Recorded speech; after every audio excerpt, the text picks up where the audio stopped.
Welcome to the Scandi Shift, the podcast where two expat moms talk honestly about surviving, thriving, and building a happy life in Denmark. I'm Selena. And I'm Meg. And today we're talking about bikes. So, one of the things that hits you pretty quickly after moving here is that biking isn't really framed as a personal choice or even an identity thing. Like anywhere else, you're like, oh, you're a biker, you bike to work. Oh, that's so interesting. Here, it's just infrastructure, it's how things work. You bike, it is a natural progress of getting to work or anywhere else. I always say, actually, just on that if you're Danish, particularly, you're born, you learn to bike, then you walk, and then you learn to recycle. That's true. I do think, I believe there must be little leg pedals for infants before they learn to crawl. You have them on their bike and you strap it onto their hips, and they're like, now pedal, pedal. But we're poking fun of us, but it is actually really cool. I think it's such a good skill to have. Yes. But it just, now I have my own kids, I can really see that too. Yeah, like the push to bike. Yeah, yeah. You go, you just do it, and because everyone else is doing it, they want to do it. Yeah, it's easy for them to adopt. But coming from the U.S., where the car is dominant in most places, like I lived in New York, cars are dominant, but not driving. Like taxis. I mean, taxi culture in New York, huge, right? Taxis, buses, transit, anything but bikes. And same in San Francisco, there's bike lanes and it's great and you're all healthy and things like that. But it is not a bike culture, right? You have bikes. They exist. People see them. They don't look out for them. But it is not. People see them. People see them. Oh, look, it's a bike. They're in the museums, Exactly. But Copenhagen in particular, this city was planned to fold biking in as a natural way of commuting. All major streets have separated bike lanes along with car lanes. They may even be slightly raised, like on Fafner Alley. So there's a delineation, like a safety delineation between the two. And it's something really cool. And I love about being here that you naturally you're not just throwing yourself on a bike, but it's built in, it's protected. You're like, all right, everyone looks for bikes too. And it's true. But I did hear when I first moved here that there are more bikes than people in Copenhagen. And I really couldn't believe that. I was like, seriously, how is that possible? But you kind of start to believe it when you see just how many bikes are parked everywhere. And how many do you have? Okay, yeah. So we might be contributing a lot to that metric because we are a family of 3 and we have 6 bikes. My husband has 2. He has a road bike, like speed racer, fun, boys out. Okay, yeah. Exercise bike. He has his commuter bike, his everyday bike. I have my bike. I have a cargo bike. And then my son had a balance bike, of course, and now a pedal bike. So yeah, we have 6 with 3 people. So yeah, we are already contributing to the more bikes than people in the city. Yeah, maybe we are, but I'm not sure if we're as extreme. But we have, we started with the 2 wheels each, so 2 bikes. Yeah. And we actually added child seats initially. And then we obviously got more kids, started with cargo bike. Wait, you put a child seat on your 2-wheeler? Yeah. That scares the crap out of me. Really? The idea of balancing a baby or a toddler, them moving around or something. I am just convinced I will fall and kill both of us. Yeah, the most challenging thing for me, at least, about that is getting used to getting on and off with them. First of all, putting them in when your bike isn't that stable. Yeah. And then getting on and getting going. But once you're going, it's fine. But when you spoke about New York, and I love how that's it's a city that's blossoming. It's really kind of bringing the bike culture, and then slowly but surely one small avenue at a time. But I moved from London. I can tell you that London is extremely dangerous for biking. I mean, when I say dangerous, I mean you are literally risking your life every day that you get on them because there are very few bike lanes. I mean, even the good old Boris Johnson, which everyone remembers the Boris bikes, right, from when he was mayor of London. That did great things for shared bikes and some infrastructure, but not enough. And in very central London, you just share the road with everybody. and everybody hates everyone. And most of all, everyone hates the bikers because they're weaving in and out, even the pedestrians, right? So when we first moved there, oh, sorry, actually, I lived there for some years. And then my now husband and boyfriend moved to London so we could be together. And of course, he's Danish. And the first thing he says is, okay, you know what? I'm going to get a bike. And I'm like, hell no. No, no, no, no, no, no, no. No, you were on the wrong side in inverted brackets, because we are to pretty much everybody else in the world. Opposite, you have to be different. So awkward. Yeah, I know. And then we passed it on to New Zealand and Australia. I feel sorry for those guys. And Hong Kong. You messed up Hong Kong too. That's true. Sorry, Commonwealth. But he was still having difficulty crossing the road on the right side and not looking. So I was like, no, that is... Get on a bike. That's not happening. So, I mean, to summarize London, how would I compare biking in London to biking in Copenhagen? I mean, honestly, biking in London feels like an extreme sport where you're like channeling your inner stunt person. And the aim of the game or the aim of the competition, because that's literally what it feels like, because no one likes you. No one's going, oh, go biker. Oh, yeah. You have right of way. No, everybody's just like, kill everybody, Whereas Copenhagen, it's like a well choreographed dance. Everybody knows what they're doing, their role. And then you have a few exceptions. There are a few of those. They bike at like 50 kilometers an hour and are super aggressive. Or, the one on the cargo bike without electric. And we've all been stuck behind those where you're trying to pass, but they're kind of taking up the whole lane and they're going at like 15 kilometers an hour. But aside from that, it feels like there's a lot of order and respect here. There is. I think the choreographed dance is really apropos description. If you watch Copenhagen rush hour, it's actually beautiful. Not the big avenues, like some of the more commuter avenues, right? And it's so quiet because you're hundreds and thousands of people are all moving, all trying to do the same thing that everywhere else in the world, everyone is doing at the same time, give or take an hour. And yet there's not this like beep, beep, angriness, right? There's like a different, like it's bring, bring, bring, bring. It's the aggressive. And even that's polite. It is. It's like I'm coming. Move to the side. There is. You know what? There is not an aggressive pinging of the bicycle bell. It's more of like a ping. Yeah. Like it's a one, and to move. Yeah. And to move quickly. But when you move here and you see it, it can feel like a lot, right?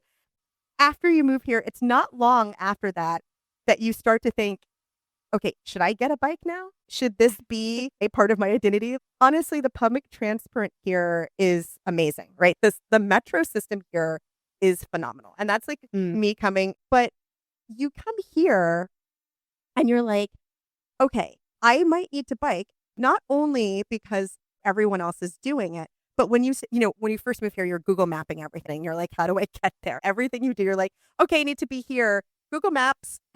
How do I get there? And on Google, you've got car, transit, and bike. And every time you look, you're like, wait, bike is like 12 to 15 minutes. Somehow magically, like LA, everywhere you go in LA is an hour and a half, no matter where you're going. Here in Copenhagen, everywhere you go on a bike is like 12 to 15 minutes. Like somehow magically it only takes that amount of time. And so you start to compare that. And it's not a big difference in, transit. You're like transit 18, 20 minutes, bike 12 to 15.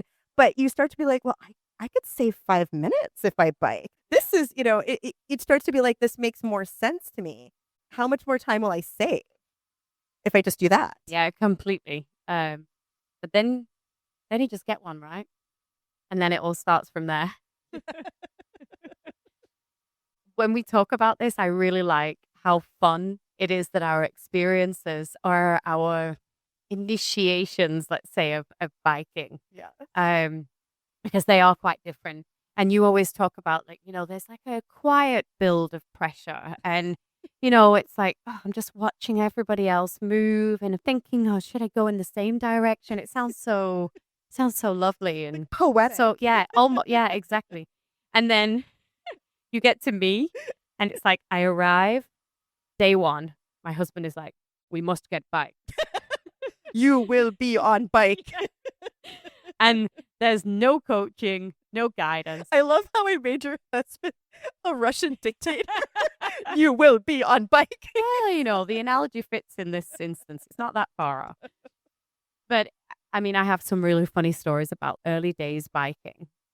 And I literally got my bike as soon as I moved here. And then the first day, full day of having a bike, I had been invited on a Danish friend bachelorette party. And I don't know if you've been on one or you know how these run, but they're really fun and pretty action packed actually. Okay. And of course, we are biking for many, many hours around the city. It's me and 13 Danish women. We picked my friend up from her place as a surprise. And then she sits in a cargo bike all day. So she gets biked around. Yeah, we did loads of activity. Anyway, I mean, talk about an initiation. I mean, that was sink or swim for sure. It's like really hardcore bikers all live in Copenhagen, do this every day. And I'm day one on my brand new bike. And my friend, she literally, my bike at one point gets knocked over. And exactly. I'm like inside dying a little bit. Really? But I'm trying to play it cool, because I'm with the Danes. And they're like, oh yeah, that's going to happen. Just get used to it. Oh, and if it doesn't get stolen within the next month, because I got quite a nice bike when I got my first one. And then I learned very quickly, buy boring, buy black. Don't buy anything that stands out. I'm quite flashy with my blue then. I have a slightly metallic-y blue. It's a matter of time. I know. Someone's don't jinx come me. For it. I know. We should say that. So this is a very, very safe country, but everyone says the one crime that is very prevalent here is bike theft. And it's so prevalent that people don't even bother insuring their bikes because your insurance would just be through the roof. Yeah. Because you'd have to claim all I think I've had 2 bikes stolen. Husband's had 2 bikes stolen. My husband had his bike stolen when he was living here many years ago off of his balcony. They climbed. He was one floor up, and they climbed up somehow, like lifted it down off the balcony, and it was gone. Oh wow, that was a nice bike. Yeah, that was worth the extra effort and risk. It was a road bike. Potentially getting caught there. Yeah, I think it was a road bike. But just back to your point about it is just a way of life. It is. And the early days, I remember, I had this crazy initiation, and I don't think many people will ever have to go through that. But it taught me a lot about biking in the rain because it rained all day. Oh. But the next fun thing, and actually my husband would love this story because he loved the fact that he was right on this one, is we went out for one of his friend's birthdays. Yeah. And that was right in the city center. And I remember I'm in my heels and the weather looks a little bit grey as it does even in summer here. Yeah. And in my Londoner way, because I'm still very much a Londoner at this point, I'm like, oh, let's take a taxi. Yeah. And of course, my husband's like, well, because you're also wearing heels, to be fair. You're wearing heels. I still will not wear heels and bike. I'm too scared of that. Yeah, I don't mind actually. I've always been fine with it, but yeah, on this occasion I was like, of course, when I was on The Bachelorette, I was in trainers. Like we were very sensible because it was all day. But on this, I was quite dressed up. And, I'm thinking like, oh, I don't want to go on the metro. But anyway, so he's like, yeah, no, way too slow. We'll be so much faster biking. And I'm thinking, what? Anyway, fast forward, we go on the bikes. Everything's fine. We get out of the restaurant and then the whole group is moving to Vesterbo, which is like maybe 15 minutes. So by 12 to 15 minutes on the bike. And some people are getting in taxis and we get on our bikes and he's like, we'll be a good amount of time faster than those in taxis at this time of night on a Saturday. And we arrived many minutes before. And I was so smug at the end of the night when you have that god awful queue for the taxis or wait for the taxis, right? Because it can be really bad here in the early morning hours. And, I just hopped on my bike and we were home in like 6 minutes. And for me, I was sold at that point. I didn't worry about my feet. I didn't have to stand up. It was just so nice. So, for me, I was sold in the early days very much on biking. Yeah, I think it's funny because you're right. There isn't this like you had pressure from your husband, right? I didn't. My husband's like, bike, not bike. I think in his mind, he's like, she's gonna get there. She'll figure it out. But the key difference, it's not like you're biking because of social pressure from people judging you, right? It's just the natural pressure of getting a bike and wanting to be like everyone. You just want to be part of the larger group. It's very human. You want to belong. You don't want to be missing something or maybe afraid that if you don't join, that you're not part of the group. Like the idea, oh yeah, we were dressed nicely. I'm wearing heels. I'm getting on my bike. That is very Danish. That is a thing that you see. My favorite scene is women in fur coats, beautiful fur coats, biking, like high heels, biking, everything like that. I love it. It's fun, I think, because Copenhagen is such generally a very diverse, casual city. Yes. That I still, even after 8+ years, I double look people that are dressed in like finery and they just look quite chic. And you're always like, oh, this looks so nice, because you don't see it every day. No. People have a good fashion sense here. It's a really cool fashion sense, but you're right. It's a lot more casual. Very casual. Yeah. Typical Scandinavian. But it's not like when you're dressed up or dressed down, there's a leisure pace, right? No. I think once you commit to the biking and you own a bike, 'cause to me, that's where you're really committed. Once you own a bike, you definitely can tell it's not necessarily a casual thing. It's kind of commuting. Yeah. Yeah. And that was one of the biggest shock to me. I think, I did that bachelorette and that was like a weekend thing, pretty leisurely because we're a big group. You're always waiting for someone, slow people at the back, really fast ones at the front arriving minutes before. Were you the slow person on the back on that trip? A little bit, yeah. Yes. I was kind of like, okay, these people are crazy. It's raining. I'm definitely going to have an accident. But I feel like during the week, that's when shit gets real on a bike. Yeah. When, people are going about their business, and by business, it's like work, dropping kids, whatever, getting groceries. Everybody is doing it quickly. Yes. And it's got a purpose. So the bike lanes move fast and the peak hours, I mean, you're expected to keep up. Yeah. My favorite thing is when we first met for coffee, the second time we met up, right? We met up for coffee and we both bike there, obviously. And so you're like, oh, do you want to bike back? We're going the same direction. Want to bike back? I was like, oh yeah, that sounds great. You are so fast. I was like, this is, 11 in the morning. We've just had a lovely, like couple of coffees, chit-chatting. I'm assuming we're going to be leisurely biking along the lakes together and be like, la, la, la. No, speed demon over here is got her cargo bike and I'm huffing and puffing to keep up, but want to seem cool and with it. Feel like I've been biking for ages, but it only been like 6 weeks for me. Completely gassed at the end of it. That reminds me it's a little bit of an icky topic, but one that it rolls straight off this example is you can just be biking along, feeling completely fine. And then you get off your bike and it's like, bam, a sauna has hit you. And then, you feel it, that icky layer of sweat that you have just encountered. It's so weird because you just don't feel like that at all on the bike. No. But then you get off and stop and it just, it's horrible. Because you guys have been doing true cardiac arrest-driven biking. No, cardio. You're doing hard cardio, and none of you notice it. You all think you're going at a nice little pace, and in reality, everyone's going at 100 miles an hour. So, of course, you come off, and your body's like, oh. Yeah, it's true. I mean, my husband he's always said, no, you're a real kind of proud, you're a real Copenhagener now. That's a very good compliment. I've biked in snow. I've biked in snow pregnant. I've done it all.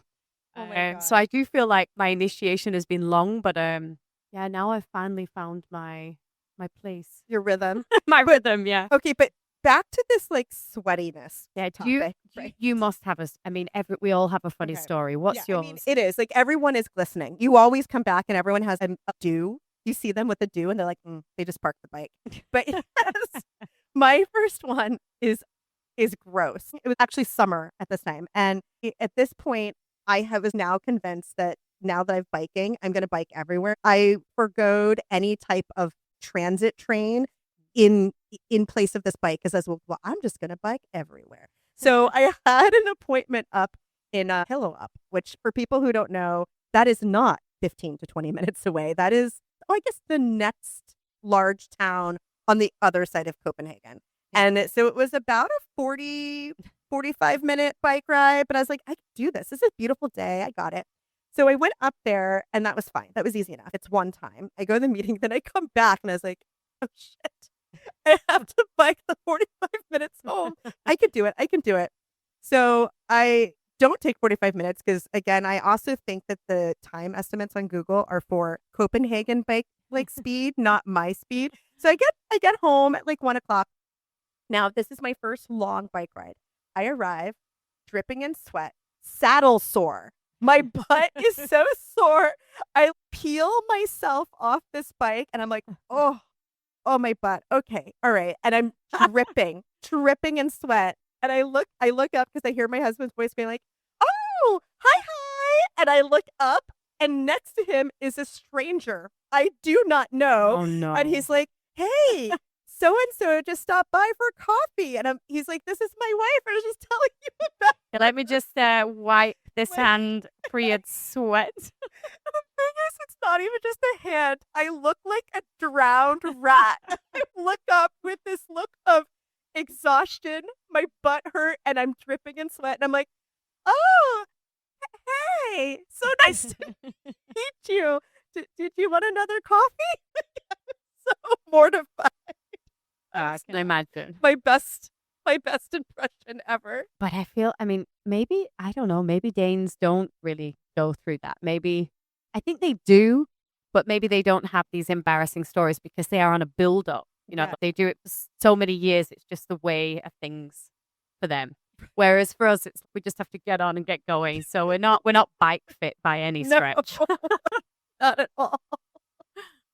Oh my gosh. But the pace of all of this is, I think it's joining a massive group of people who have been doing this their entire life. And you are just trying to catch up. And then you're trying to remember, what am I supposed to do? Because it isn't just getting on the bike and pedaling. They're full rules. And yes, I remember kind of learning these bike hand signal things when I was a kid. I biked a lot as a child. It was really nice. But I did not remember hand signals. I got here. My husband kept making fun of me. And I was like learning the hand signals. He's like, who are you waving to? And I'm like, I'm saying I'm stopping. What are you doing? Don't make fun of me. But yeah, you're supposed to know the hand signals. You're supposed to know how fast to go. And while doing this, you should not be getting in anyone's way, right? Or otherwise you're going to hear ping. No. And yeah, exactly. The good old ping, ping. But no one's unkind. No. But at the same time, they ain't slowing down. No. Like, you can be slow, but don't get in my way. Yeah. And it's totally learn by doing, just make the small mistakes, all of that good stuff. And honestly, if you're not on a rental bike, people just assume that you are basically a Copenhagen biker. So there's no leeway for you, no exceptions. Just either cooperate or just get out of my way. So because it's commuting. It's not leisure, right? They're not thinking about, oh, it's going to be such a lovely day in the beach in like 2 minutes when we arrive and like can have some ice cream. They're like, oh shit, I have a meeting with my boss in 10 minutes or I need to go pick up my kid. Get out of my way. Which is why I don't bike with you. Because whenever we've gone out, we always overrun. And then I'm like, I got to go. I got to get the kids. And then you're like, okay, I'll come with you. And then, spend 10 minutes unfastening the bike, putting the bike helmet on. I'm already running late. I've now got the sweat that we just talked about purely from like pressure and not even being on my bike. So I now I just politely avoid biking with you. So true. And I was talking to my mom before about this because she has, she's in her 70s, and to her credit, she has attempted biking here twice. I don't think she's the biggest fan. You know what? Your mom and I are going to bike together, and, and we'll just be like, we'll see you there, Selena. We'll meet you there. I tried to solve this problem by putting her in the cargo bike. No, she does not. She does not enjoy the cargo bike. Okay, wait. We have talked lightly about cargo bikes, and because most of the biking we are talking about right now is two-wheeled bikes, right? But there are so many other, I'll call it versions or flavors of bike here, right? There's the cargo bike, which is 3 wheels, and it is exactly what it sounds like. It is there to transport cargo. That cargo can be people, it can be things, it can be groceries, but it's kind of like the perfect, I guess, replacement for what normally non-biking cities would think of as putting your stuff in the car, like picking up your kids from school. In the US, you grab the car, you go pick them up, you go grocery shopping. Here, it's you grab your cargo bike and you go and do all that stuff. But there's other things here. That's what I find so fun about still biking around here. There's the blood transport near my house. I see it because I'm not that far from the hospital. And then there's the coffee. Oh, I love those. Bike, right? Where it is more like a coffee trailer. It's a coffee trailer, tuk-tuky like thing as well. Then there's the different flavors of cargo bike. There's like cargo bike that is more for people to sit. And then there's the ones that look like a speedy, elongated tube. Yeah.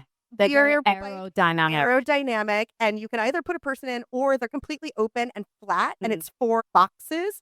But I will say that I am constantly impressed but how Copenhageners will transport things. You see the wildest stuff on a bike.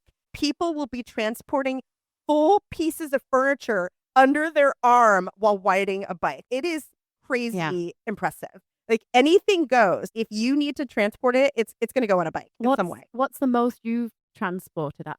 I'm not necessarily just on the cargo bike, but I'm interested. Oh God. I'm still a novice on this, so I'm not the greatest. But before I got my cargo bike, I did do quite a bit of shopping. And one time I had a birthday party that my son was going to, so I had to get a birthday present. Plus, that's when I was trying to start my garden. So I was like, there's a sale on all these herb plants at Food Techs. Let me just grab those too. So all of a sudden, on this 2-wheel bike, I've got my basket overflowing. I had to shut the bag so the groceries wouldn't fly out. I've got my purse on my arm. I've got 3 other bags on my arm, and I'm trying to balance this. And like home, I look like a pack rat commuting somewhere to start up a new den. It was ridiculous. Yeah, but the funny thing is, you think that, but no one bats an eyelid because that's light. Normal. That's easy. For the average Copenhagener, they're like, yeah, fine. No one even thinks it's like a task for you. Like a weird thing. No, I was really glad when I got my cargo bike. And you know what got me my cargo bike? My mom's visit. You're saying how your mom was like, I'm not getting in this cargo bike. When my mom came to visit for the first time in April, I was like, how am I going to get her around? My mom does have some mobility issues. It's it's harder for her to walk long distances. She's in her late 70s. And I was like, well, this will be really fun. I see other people, like parents, like date nights, like adult driving and another adult in the cargo bike, which my husband and I have done. But I was like, I'm going to get this so that I can get my son and my mom and me around Copenhagen to see all the sights. And that's why I got my cargo bike to begin with, was purely to transport my mother and my son together. And the best part is when I forgot how to make the battery work in it. So there we were, like not far from Kongsnito. The battery is technically on, but I had put pressure on it so it hadn't engaged. And I was like, gosh, why are you guys so heavy?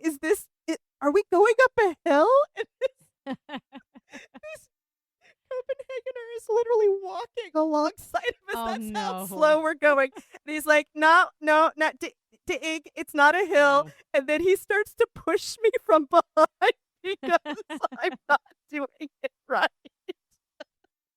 Oh no. All these it's kind of sad, all these embarrassing scenarios that we have to go through to get fully initiated on these things, Yes. But anything that comes easy is not worth having often. So it's to make you work for it, but it's worth it in the end. I know. Life changing, actually. Yes. It is. But going back on the cargo bike, they're not easy to break into, right? I kind of say, oh, I just decided this cargo bike, but they're quite expensive. Yeah, they can be. Yeah. I mean, they range somewhere between 11,000 Danish kroners to 50,000 Danish kroners, which, I still have to translate everything into US dollars. Yeah. So that's $1,700, which is like, okay, that's an expensive bike, right? But at the top end, to be 8,000 US dollars, that's quite a lot. But that's usually, it's electric, it's got some extra bells and whistles, it's bigger, but you don't have to buy them outright. I actually rent mine. And it was my way in to be like, do I like this? Do I feel comfortable with this? Is it okay? Is it part of what I want to do? And it made it a lot easier for me to get into it. Yeah, I think, to be honest, if you have a cargo bike and you live pretty central, the need for the car also just reduces down. So you can kind of justify the spend a little bit because maybe you don't have the car as well. That's true. That's true. It's actually very nice. Yeah. I don't have that much to say about cargo, but I love my cargo bike. I'm so happy that we got one. Yeah. Like you have a different one than mine. Yours seats like 4 kids. 4 kids in the front, and they kind of face each other. It's like a wagon. It's like being on a train. Yes. Yeah, and a 4-seat section with a table. It's not got a table in between. It's not like 5-star luxury in there. But it does the job. You've got like charcuterie board going for the kids. But I didn't go for like a super high-end one because we weren't really sure how much we were going to use it. But it's fine. It does the job. I'm very happy with it. The only thing with that, I've had this one incident, and which was, I think I just had it maybe for a month or so and barely used it. And I was pregnant with my third. It was empty. It was just me driving around. And I'm driving past one of the shopping centers, and it just happened to be the Copenhagen Business School orienteering week. Oh. So there was about 500 plus people all scattered around outside the Frederiksberg Center. And they have a ramp that I needed to go up. Oh, yeah. And it's quite tricky. It's one of the things that I don't like about some of these cargo bikes. Yeah. And I slowed down. I was like, how do I do this? Slowed down for you or slowed down for Yeah, me? no, I did. I slowed down. It's a bit different on the cargo bike. I really slowed down thinking, okay, this looks steep. It was like a steep ramp, and they're not good for cargo bikes. No, they're not. Anyway, misjudged it. The bike, it was going. It was like slow motion. It was going. There was nothing I could do, so I just hopped off. It was tipping over? Yeah, it tipped over fully. Oh my gosh. Hopped off. And of course, there's these 500, 18, 19, 20-year-olds all standing around looking at me. And then, just all looking at me. They're like, what an idiot. And then one guy comes rushing over to help, very sweet guy. And he's like, oh, I thought you had kids in there. Whew, that was close call. And I turned to the side, and I showed him my belly, and I said, well, I have a kid in here. And he was like, oh no, are you okay? Like completely mortified. But I was fine. I just jumped off, and it was fine, and the bike was fine. So we all survived. You all survived. But yeah, I mean, this is what now I just use it for picking up the kids, dropping them off. Yeah. Getting around town, playground, all the usual stuff. I don't know what we would do without it, to be honest. No, exactly. And this actually brings us back to the title. There's quite a lot of irony, to bike or not to bike. It's really not a choice, right? No. No. I think if you live central, it might be quiet, inevitability. It's still inevitable. Oh, it is 100% inevitable. But if you haven't made the plunge yet, if you haven't, like if you're listening right now and you're like, I really haven't done it, that's okay too. A lot of people sit with the decision for a while, or realize that biking might not actually be the right fit for them at all, but which is okay. I think you might be in the minority, but you will be fine. And for some, like 2 wheels end up feeling really efficient and freeing, quicker trips, fewer decisions, just getting where you need to go. And for others, you grab the 3-wheel cargo bike. It has more capacity, more stability, and that setup fits your daily life, actually what you need, what's going on, what fits you. And for some, it's like a mix, like us. Like we both have a regular bike, we both have a cargo bike, we both jump on the metro when we need to, or it's something else entirely. Maybe you've gotten a car. The big thing is like there isn't one right answer. It's about finding what actually works for you. Yeah, don't sweat it, and we mean that literally. Yes. You won't sweat it until you do invest in a bike. But sitting on the fence is totally part of this process, I think, just like biking limbo phase kind of thing. There isn't one way, the best way, so to speak. We just have to talk about this because bike culture is a real thing here. Yes. And it's also a really fun topic. I knew we would have some crazy stories. There's a lot of banter going on today. But that brings us to the end of the episode. So thanks for spending part of your day with us on here at the Scandi Shift. Yes, thank you. Thanks for listening. And remember to rate, review, and subscribe. And you can always reach us at thescandishift@gmail.com or DM us on Instagram. Tack for a day.